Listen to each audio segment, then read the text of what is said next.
मध्य प्रदेश में 2023 के विधानसभा चुनाव में बीजेपी के बाद अब कांग्रेस का फोकस भी आदिवासी वोटों पर बढ़ गया है। कांग्रेस ने आदिवासी वोटों को साधने इलाकेवार कार्य योजना तैयार की है। इसके लिए प्रदेश को 3 हिस्सों महाकौशल, विंध्य और मालवा निवाड़ क्षेत्र में बांटा गया। इनमें महासम्मेलन आयोजित किए जाएंगे। पहला महासम्मेलन महाकौशल के मंडला, दूसरा विंध्य और तीसरा निवाड़ के बड़वानी में प्रस्तावित है। इसकी तैयारियों से लेकर मंच संचालन तक की जिम्मेदारी स्थानीय आदिवासी नेताओं के पास रहेगी। यही नहीं, कांग्रेस की स्टार प्रचारक प्रियंका गांधी जब अगले महीने मध्य प्रदेश के दौरे पर आएंगी तो उनके कार्यक्रम भी आदिवासी बाहुल्य महाकौशल में होंगे। इससे पहले भारत जोड़ो यात्रा में आए राहुल गांधी ने भी आदिवासी महानायक टंट्या मामा के समाधि स्थल में बड़ी सभा की थी। कांग्रेस की इस कवायद के मायने भी समझा देते हैं। मध्य प्रदेश में 20% आबादी आदिवासियों की है। 47 विधानसभा सीटें आदिवासियों के लिए आरक्षित है। 80 से अधिक सीटों पर आदिवासी वोट असर डालते हैं। जिस पार्टी की ओर आदिवासी जाते हैं उसकी सरकार बन जाती है। 2003 से लेकर 2013 तक आदिवासी बाहुल्य सीटों पर बीजेपी को एक तरफा जीत मिली थी। 2018 में आदिवासी सीटों पर पासा पलट गया। 2018 में आदिवासी सीटों में कांग्रेस ने बाजी मार ली। 2018 में आदिवासियों के लिए आरक्षित 47 सीटों में से कांग्रेस ने 31 और भाजपा ने 15 सीटें जीती थी। एक सीट पर निर्दलीय प्रत्याशी केदार डाबर ने जीत हासिल की थी। उधार के जनाधार से कांग्रेस ने आदिवासी सीटों में सफलता पाई थी। 2018 में आदिवासी संगठन जैस ने कांग्रेस को समर्थन दिया था। 2023 में जैस भीम आर्मी सहित कई संगठनों के साथ मिलकर चुनाव मैदान में उतरने की तैयारी है। बात यही बस नहीं है। 2018 में सत्ता गंवाने के बाद से ही बीजेपी का सबसे अधिक फोकस आदिवासी वोटों पर है। 2020 में सिंधिया समर्थकों की मदद से सरकार बनने के बाद से ही बीजेपी आदिवासियों के बीच खोए जनाधार को वापस पाने की कोशिश में लगी है। शिवराज सरकार ने रानी कमलापति के नाम पर रेलवे स्टेशन किया। आदिवासी नायक टंट्या मामा और भीमा नायक के नाम पर नामकरण और स्मारक। प्रधानमंत्री नरेंद्र मोदी, बीजेपी के राष्ट्रीय अध्यक्ष जेपी नड्डा, गृह मंत्री अमित शाह ने आदिवासी इलाकों में सभाएं की। राष्ट्रपति द्रौपदी मुर्मू की सभाओं के सहारे भी आदिवासियों को साधने की कोशिश की गई। बीजेपी ने आदिवासियों को साधने सबसे बड़ा दांव पैसा एक्ट का चला। अपनी अपनी इन कवायदों के दम पर ही अब दोनों पार्टियां आदिवासी वोटों पर अपना अपना हक जता रही हैं। आदिवासी समाज अब जागरूक हो चुका है। वो मुख्यमंत्री जी का पैसा एक्ट के साथ चल रहा है। वो मुख्यमंत्री शिवराज सिंह चौहान जी ने जो उनको आदिवासी गौरव दिवस के साथ में उनका गौरव याद दिलाया है, जो मुख्यमंत्री जी ने मध्य प्रदेश के सबसे सुंदरतम रेलवे स्टेशन का नाम आदिवासियों की रानी कमलावती जी के नाम पर रखा है। ये जो आदिवासियों के मान्य बिंदु को बढ़ाने का काम भारतीय जनता पार्टी की सरकार ने किया है। अब ये कितनी ही बंटवारे की राजनीति कांग्रेस कर ले, आदिवासी समाज कांग्रेस के झांसे में बहुत आया पर अब नहीं आने वाला है। आदिवासी वर्ग ने कांग्रेस का साथ हमेशा से दिया है और 15 महीने की सरकार में जिस तरह से कमलनाथ जी ने आदिवासी वर्ग के लिए घोषणाएं करी थी, जो वचन उनको दिए, जिसे उसको पूरा करने की दिशा में कदम उठाए थे, तो उससे आदिवासी वर्ग कमलनाथ जी के प्रति आशान्वित है और उम्मीद कर रहे हैं कि इस बार हमें पिछली बार जैसे 29 सीटें मिली थी मध्य प्रदेश में, इस बार आदिवासी क्षेत्रों की सभी सीटें हम लोग जीतेंगे। क्योंकि जिस तरह से रुझान आ रहे हैं, आदिवासी वर्ग के लोग आते हैं, बात करते हैं और मीटिंगें जो कमलनाथ जी लगातार ले रहे हैं उन जनप्रतिनिधियों की, तो उससे ऐसा लगता है कि इस बार और अधिक तादाद में आदिवासी वर्ग हमारे साथ रहेगा। दोनों पार्टियों के आदिवासी वोटों पर हक के अपने अपने दावे हैं और इसके लिए दोनों पार्टियां पूरा जतन भी कर रही हैं। देखना यह है कि आदिवासियों के खुद के मोर्चों के बीच बीजेपी कांग्रेस आदिवासियों को अपने पाले में लाने में कितना कामयाब होती है। Bureau report, IND 24।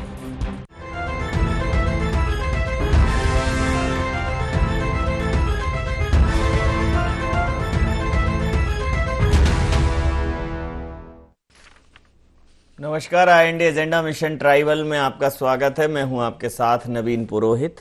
चर्चा को विस्तार देंगे, उसके पहले IND एजेंडा के मुख्य बिंदुओं की तरफ एक निगाह डाल दें। चुनावी साल में राजनीतिक दलों को क्यों करना पड़ रहा है आदिवासियों पर फोकस? महासम्मेलनों से क्या आदिवासी वोटों का साथ साध पाएगी कांग्रेस?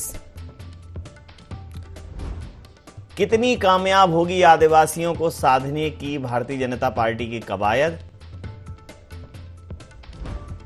जयस के मैदान में उतरने से कांग्रेस को कितना नुकसान? 2023 में किसे सत्ता के सिंहासन तक पहुंचाएगा आदिवासी समाज?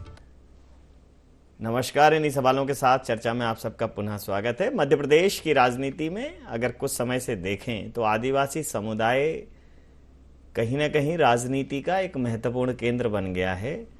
मध्य प्रदेश की भारतीय जनता पार्टी की सरकार ने जिस प्रकार से 2018 के चुनाव में कुछ आदिवासी अंचलों से उसको जो कम वोट मिले, कुछ सीटों से उसे हाथ धोना पड़ा, ये खामियाजा भुगतना पड़ा, तो भारतीय जनता पार्टी को ये बात बहुत अच्छे से समझ में आ गई थी कि अगर आदिवासी वर्ग को नहीं साधा गया तो जो 2023 के चुनाव हैं उनमें एक बहुत बड़ा नुकसान उसे उठाना पड़ सकता है। और 2018 में आदिवासी सीटों पर जो नुकसान उन्हें हुआ वो 2023 में ना हो, क्योंकि 2018 में 31 सीटों पर कांग्रेस और भारतीय जनता पार्टी को महज 15 सीटें मिली थी, क्योंकि जयस का समर्थन कांग्रेस को था। ये बात भारतीय जनता पार्टी बेहतर समझ चुकी है। तो भारतीय जनता पार्टी ने लगातार फिर काम करना आदिवासी वर्ग के बीच में शुरू किया। रानी कमलापति के नाम पर मध्य प्रदेश के एक बड़े रेलवे स्टेशन का नामकरण किया। भीमा नायक, टंटिया मामा जैसे आदिवासी समाज के महापुरुषों का महिमा मंडन किया, उनके स्मारक बनाए और तमाम आदिवासी समुदाय से संबंधित गतिविधियां की, जिसमें महासम्मेलन, आदिवासी महाकुंभ, ये सब लगातार पिछले कुछ महीनों से चल रहा था। अब कांग्रेस ने भी उस पर फोकस किया है। अब कांग्रेस जो है मिशन ट्राइबल शुरू कर रही है और आदिवासी वोट बैंक को साधने का नया प्लान है। तो महाकौशल, बिंद, निवाड़ में महासम्मेलन करेगी कांग्रेस और प्रियंका गांधी इसकी शुरुआत करेंगी। प्रियंका गांधी आदिवासी समुदाय को लेकर मध्य प्रदेश में मिशन ट्राइबल लॉन्च करेंगे। इसी मुद्दे पर करेंगे चर्चा। हमारे साथ चर्चा में शामिल हैं ब्रज गोपाल लोया जी, हैं मध्य प्रदेश भारतीय जनता पार्टी के वरिष्ठ नेता हैं। प्रताप भानु शर्मा जी, पूर्व सांसद, वरिष्ठ नेता मध्य प्रदेश कांग्रेस के हमारे साथ हैं। सुरेश शर्मा जी, वरिष्ठ पत्रकार, हमारे साथ हैं। आप समस्त महानुभावों का बहुत बहुत स्वागत है।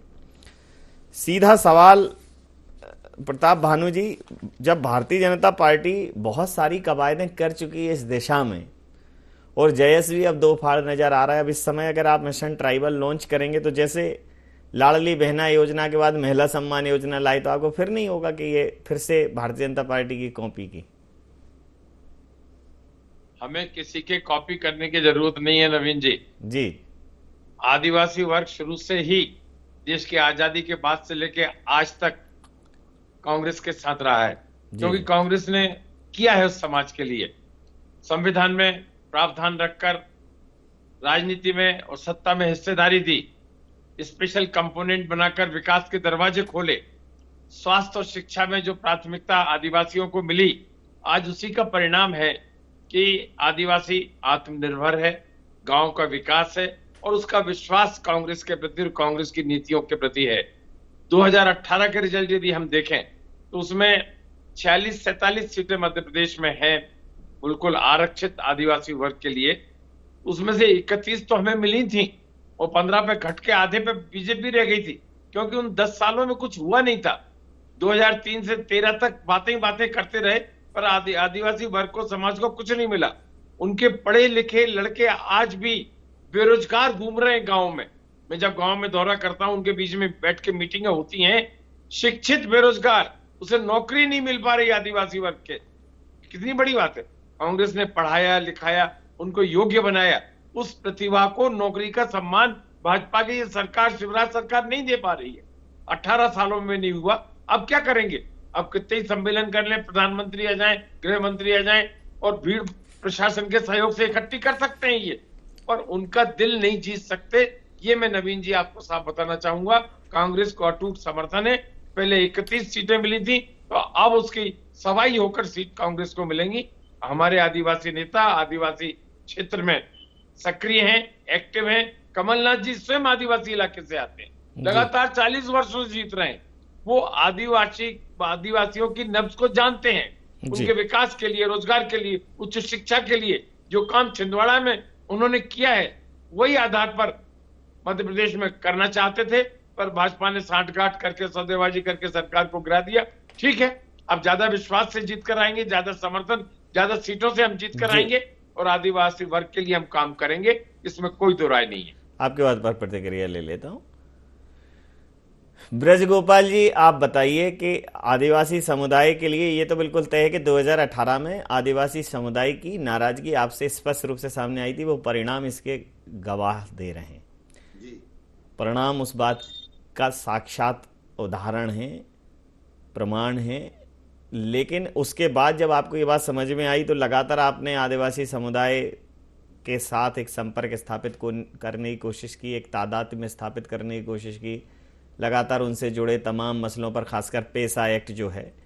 तो अब आपको क्या लगता है कि ये जो इन सारी गतिविधियों से, इन सारी कार्य प्रणालियों से, इन सारी कवायदों से जो आदिवासी समाज का जो रोष है या जो एक उसका आपके साथ संबंध विच्छेद हो गया था, या संबंध विच्छेद ना कहूं तो थोड़ा सा कमी आई थी उसमें, वो फिर से प्रगाढ़ होगा, फिर से मजबूत होगा? देखिए नवीन जी, आधी बात तो आपने ही कही। मूल विषय ये है कि आदिवासी समाज मध्य प्रदेश में हमारे साथ था, परंतु 973 वचन पत्र के छलावे के कारण कहीं थोड़ा सा दूरी उत्पन्न करने में कांग्रेस 2018 में कामयाब हो गई। परंतु आप जब हम देखेंगे कि किसी समाज को आपको प्रगति से रोकना है तो उसके गौरवशाली मानकों को रोकना और फिर उस समाज की प्रगति को रोक देना, ये कांग्रेस का काम रहा है। ये कोई आज से नहीं कर रहे हैं, ये काम स्वतंत्रता के पहले भी कर रहे थे, स्वतंत्रता के बाद भी कर रहे हैं। देश को पहली महिला आदिवासी राष्ट्रपति हम दे पाए, ये हमारे लिए गर्व और गौरव का विषय, ये हमारे लिए चुनाव का विषय नहीं है। मध्य प्रदेश को पहले आदिवासी राज्यपाल भारतीय जनता पार्टी की, केंद्र की नरेंद्र मोदी जी की सरकार के कारण मिले, ये हमारे लिए गौरव की बात है। हमने रानी कमलापति जी के नाम पर रेलवे स्टेशन का नाम रखा, जो देश का सर्वश्रेष्ठ रेलवे स्टेशन था। इंदौर के बस स्टैंड का नाम रख पाए, ये हमारे लिए गौरव की बात है, ये हमारे लिए वोट जुटाने के साधन नहीं है। 2018 में आपको मालूम है कि जयस और डॉक्टर हीरालाल अलावा जी के साथ जो छलावा 2018 के बाद हुआ, उसे पूरे मध्य प्रदेश का आदिवासी वर्ग भी जानता है और जयस भी जानती है। इसीलिए उन्होंने घोषणा की कि इस बार हम झांसे में नहीं आएंगे, हम पृथक से चुनाव लड़ेंगे। तीसरी बात मैं एक और कहता हूं, कांग्रेस जब चुनाव आता है तब आदिवासियों की याद करती है, और भारतीय जनता पार्टी जब सरकार में होती है तब आदिवासियों को याद करती है। और आज मेरे मध्य प्रदेश का और देश का आदिवासी वर्ग बहुत पढ़ लिख चुका है, बहुत समझदार हो चुका है। वो कांग्रेस के उस जमाने की बात आपको याद करिए, 1993 से 2003 तक किस तरह आदरणीय जमुना देवी जी का अपमान कांग्रेस पार्टी के माननीय मुख्यमंत्री दिग्विजय सिंह जी किया करते थे। ये बात आदिवासी समुदाय नहीं भूलता है। अब वो सूचना के साधन है, अब वो समय जा चुका है जब निरक्षरता थी, सूचना नहीं थी, जानकारियों का अभाव था। आज मध्य प्रदेश का आदिवासी जानता है कि उसकी बहन, उसकी जो पत्नी है, उसकी जो बहन है, वो मध्य प्रदेश के मुख्यमंत्री की भी बहन है और लाडली बहना योजना का लाभ लेगी। पैसा एक्ट के माध्यम से उससे कोई अवैध ब्याज वसूल नहीं कर पाएगा, ये भी हमने व्यवस्था करी है। हमने आदिवासियों के हितों की चिंता करी है और कांग्रेस ने आदिवासियों के मतों की चिंता करी है, और यही दोनों दलों के बीच का जो फर्क है, इसे आज मेरा आदिवासी समुदाय जानता भी है, समझता भी है।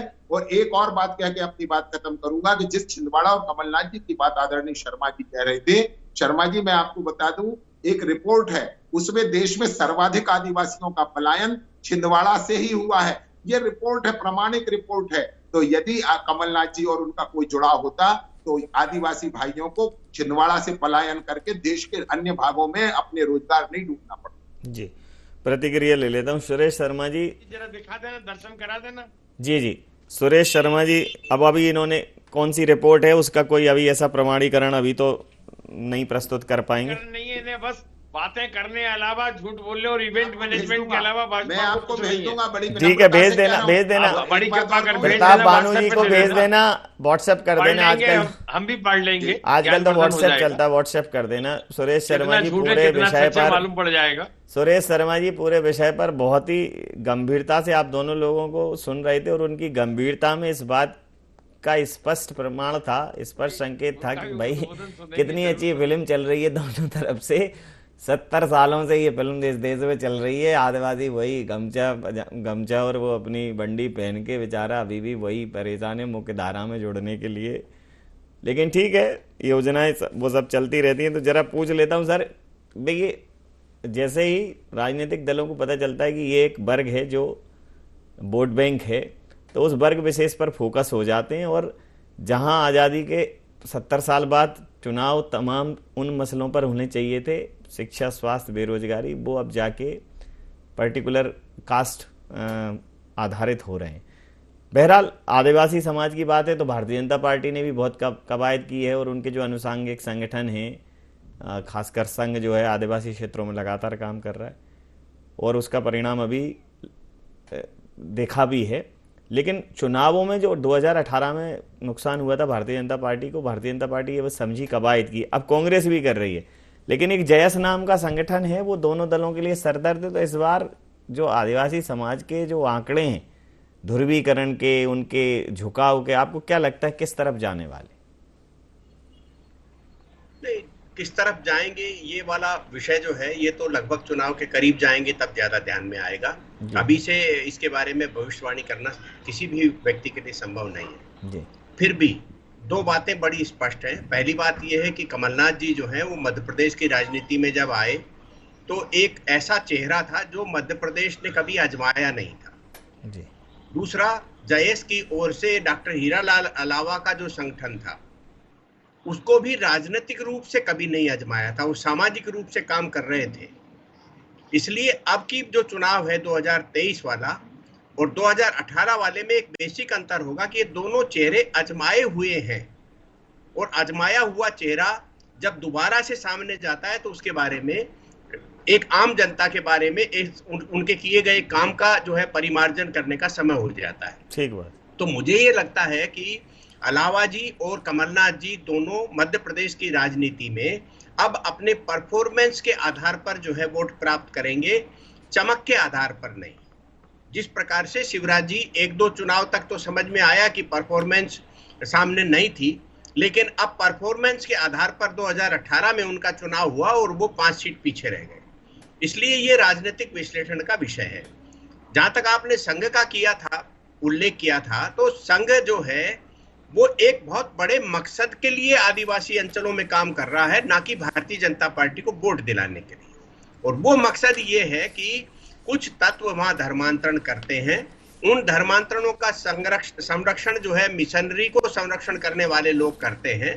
वो बार बार आदिवासी अंचलों में जाते हैं, चाहे सभाओं के माध्यम से जाएं, चाहे यात्राओं के माध्यम से जाएं, चाहे सम्मेलनों के माध्यम से जाएं, वो एक प्रकार का उन्हें धर्मांतरण के लिए संरक्षण करते हैं।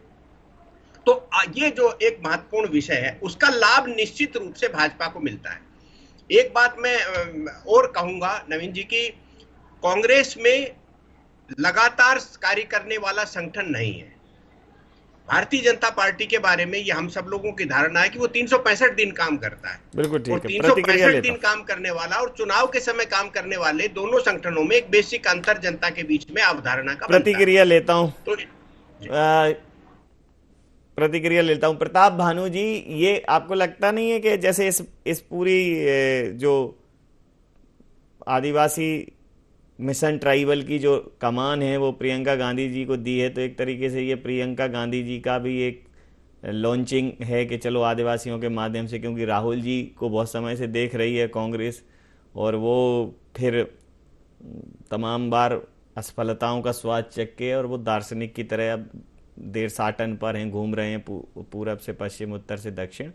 तो सोच रहे हैं कि अब चूंकि राहुल जी कोई सक्रिय पद पर है नहीं, तो प्रियंका जी के माध्यम से एक स्पार्क तैयार करने की कोशिश हो रही हो, या प्रियंका जी का एक चेहरा है उसकी कितनी आभा है।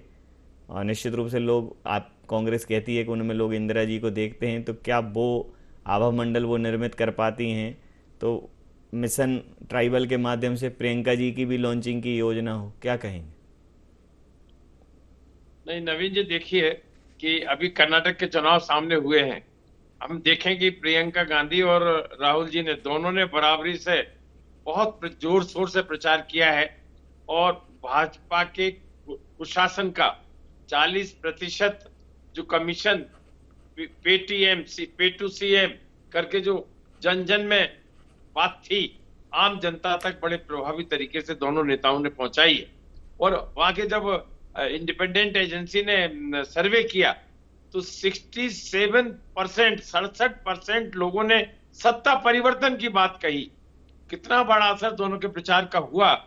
प्रियंका जी में रिजेम्बलेंस है इंदिरा जी की, भाषा शैली भी उसी तरह पर है, पर राहुल गांधी मेहनत करने में, सच बात कहने में और सरकार के ऊपर, मोदी सरकार के चरित्र को, उनके फेल्योर को, उनके कुशासन को, जो काम एक्सपोज करने का राहुल गांधी ने किया है इन वर्षों में, किसी और राष्ट्रीय नेता ने नहीं किया। ये भी हमें स्वीकार करना पड़ेगा।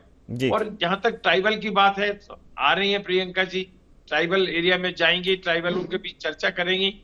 और जो मुख्य मुद्दा है महंगाई, बेरोजगारी का, नवीन जी, सबसे ज्यादा असर तो SC ST पे ही हुआ है, गरीब परिवारों पे हुआ है। मैं देख रहा हूं गांव में जब दौरा कर रहा हूं, उनकी उज्ज्वला योजना जिसका ये ढिंडोरा पीटते हैं, उसके सिलेंडर साल भर से ये नहीं भर पाए।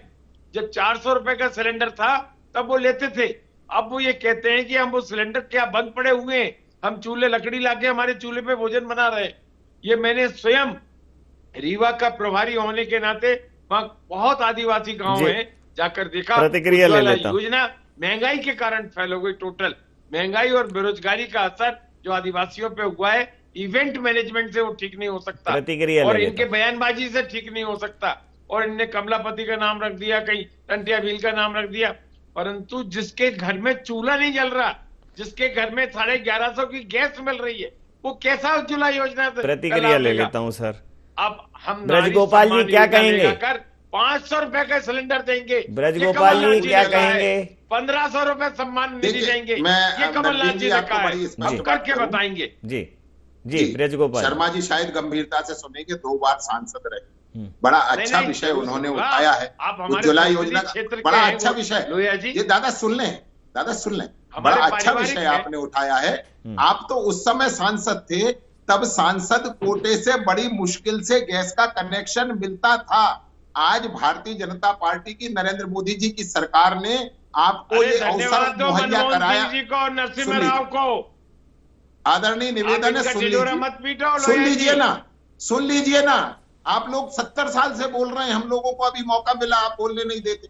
मैं आपसे निवेदन ये कर रहा था, चलो बोल लीजिए, जो आपकी सिफारिश से मिलने वाला सिलेंडर था, वो आज मेरे आदिवासी भाइयों और बहनों के घर अगर पहुंचा है तो ये भारतीय जनता पार्टी की सरकार की उपलब्धि है। और आदरणीय शर्मा जी, मैं एक आपसे और निवेदन करूं, ये शुरुआत में 4% था इसका रिफिल रेट, जो बढ़कर 13% हुआ, 27% हुआ, और आज लगभग 34% पर पहुंचने वाला है रिफिल रेट। यानी पहले तो उस व्यक्ति को हमने कनेक्शन उपलब्ध कराया, उसकी फिर आदत बनाई। परंतु मैं इस विषय पर ज्यादा चर्चा नहीं करना चाहता। मैं आपसे 2 विषय क्यों नहीं करना चाहते? महंगा हो गया सिलेंडर? नहीं, मैं आपसे बताऊं कि केवल एक ही विषय पर, और महंगा भी हम आपसे फिर कह रहे हैं, महंगे होने के बावजूद उसका उपयोग बढ़ा है। और जो कांग्रेस 70 साल में 8 करोड़ कनेक्शन भेज पाई थी, शर्मा जी सुन लें, आप 70 वर्षों में 8 करोड़ सिलेंडर नहीं दे पाए, हमने 8 वर्षों में 8 करोड़ लोगों को निःशुल्क सिलेंडर पहुंचाने का काम किया है।